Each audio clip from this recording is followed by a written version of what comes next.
Sir Tehreek-e-Labbaik एक बार फिर सियासी धारे में तो तहरीक-ए-लब्बैक अगर सियासी धारे में आ गई है, नोटिफिकेशन जारी होगा है, तो इस आने को क्या कहिए, इस जाने को क्या कहिए।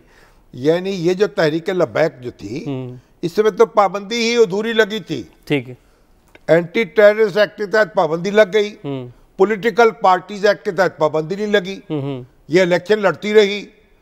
और अभी इसने इलेक्शन लड़ा है कंटोनमेंट बोर्ड का, और पॉलिटिकल इलेक्शन कमीशन के पास ये रजिस्टर्ड जमात थी, बिल्कुल वहां पाबंदी नहीं थी, अधूरी सी पाबंदी लगाई।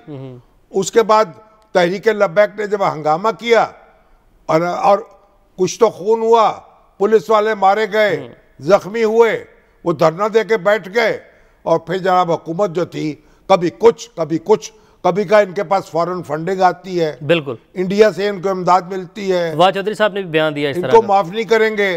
और फिर कहा चलिए अब बातचीत करते हैं। फिर हमारे मुफ्ती मुनीबुर रहमान साहब आए और उन्होंने फिर जनाब बड़ा कायदाना किरदार अदा किया।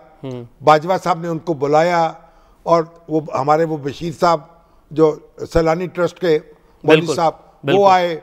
फिर वो हमारे डैडी साहब, सारे मिल मिला के अब उन्होंने फिर एक ऐसा मुआहिदा करा दिया जो अभी तक खुफिया है। बिल्कुल। तो अब ये तहरीक-ए-लब्बैक जो है, अब इस पर उन्होंने कहा जी जो पाबंदी लगी थी थोड़ी बहुत, वो भी ख़त्म कर दी गई है।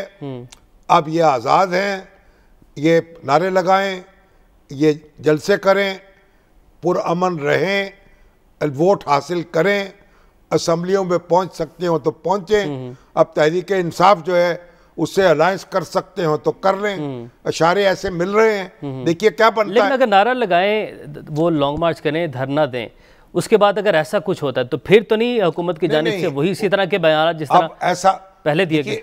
आप धरने दें, लेकिन लोगों के बुनियादी हकूक तल्फ ना करें, सल्ब ना करें, ठीक, हमारी जिंदगी अजीरन न करें, सड़क के किनारे बैठे रहे। वो तो सड़क के ऊपर न चढ़े। अपोजिशन भी लॉन्ग मार्च का कह रही है, सड़क के ऊपर चढ़ने का कह रही है। अपोजिशन को भी देखना होगा ना, वो अपोजिशन भी हौसला उसको पड़ रहा है भाई। अगर टीएलपी ने अपनी बातें मनवा ली हैं तो हम क्यों नहीं मनवा सकते।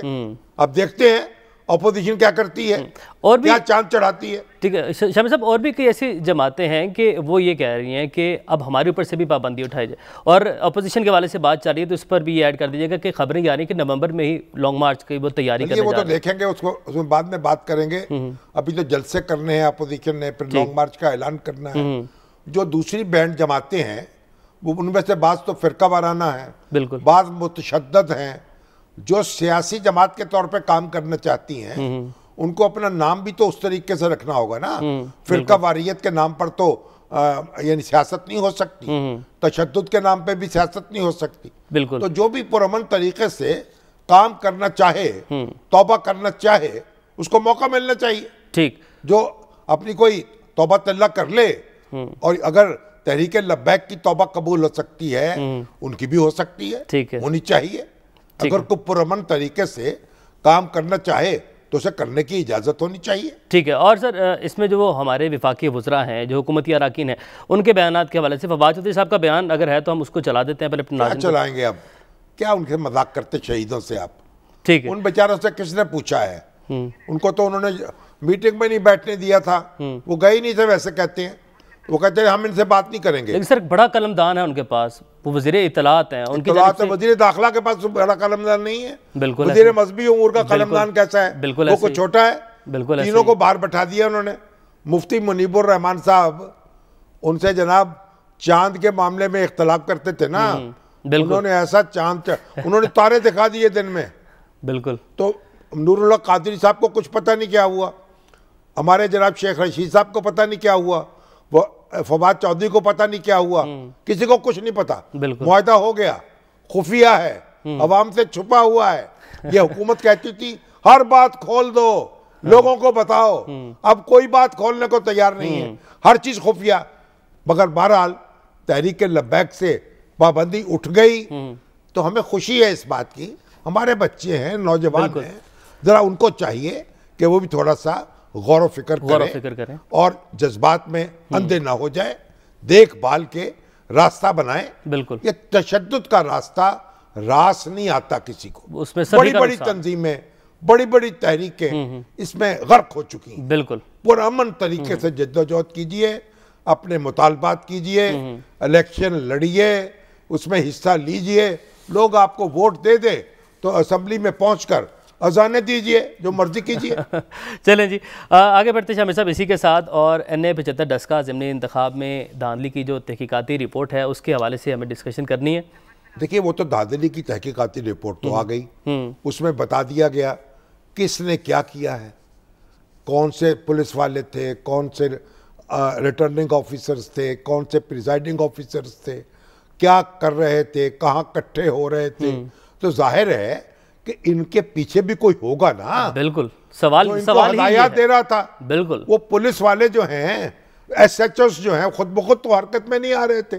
रिटर्निंग अफसर जो हैं, फिर जो वो महकमा तालीम के जो लोग थे, बिल्कुल, वो खुद ब खुद फी सबीलिल्लाह ये काम कर रहे थे। किसी दबाव में होंगे। असिस्टेंट कमिश्नर के घर पे मुलाकात, दबाव किसका था, कहां से आया था, क्या था, उनको बेहमियत किसने बनाया था, क्या पैसे का लालच था, क्या धौंस थी, ये सारी चीजें जो हैं इनकी तहकीकात करनी पड़ेगी। इनकी करनी। अहमद बिलाल महबूब साहब, चेयरमैन बिल्डाट हमारे साथ मौजूद हैं। पूछते हैं अब क्या होगा। हाँ जी अहमद साहब, अस्सलाम वालेकुम। यहीं से शुरू करते हैं कि अब क्या होगा। बिलाल साहब, देखिए, आप ये बताइए अब क्या होना चाहिए। निशानदही तो हो गई, नामजदगी भी हो गई, अफराद भी सामने आ गए, उंगली भी उठ गई, अब करना क्या होगा। पहले तो शामी साहब, मेरा ख्याल यह है कि इलेक्शन कमीशन को और ख़ास तौर पे ये जो सईद गुल साहब हैं, इंक्वायरी ऑफिसर, इनको दाद दी जानी चाहिए कि इन्होंने बड़ी जाफिशानी से रिपोर्ट बनाई और बड़े जबर और दबाव की फिजा में किया होगा काम इन्होंने, इसकी दाद दी जानी चाहिए। बिल्कुल ठीक। अब दूसरी बात, जो रिपोर्ट पढ़ने के बाद मुझे इंप्रेशन मिलता है वो ये है कि गालिबन वो ये रिकमेंड कर रहे हैं कि एक प्रॉपर इंक्वायरी मजीद की जानी चाहिए, एक कंप्रीहेंसिव इंक्वायरी हो। ये तो एक फैक्ट फाइंडिंग रिपोर्ट थी, वो कौन करेगा। उसमें बार बार पैराग्राफ्स में कह रहे हैं कि प्रॉपर कोई रिपोर्ट और इंक्वायरी होनी चाहिए।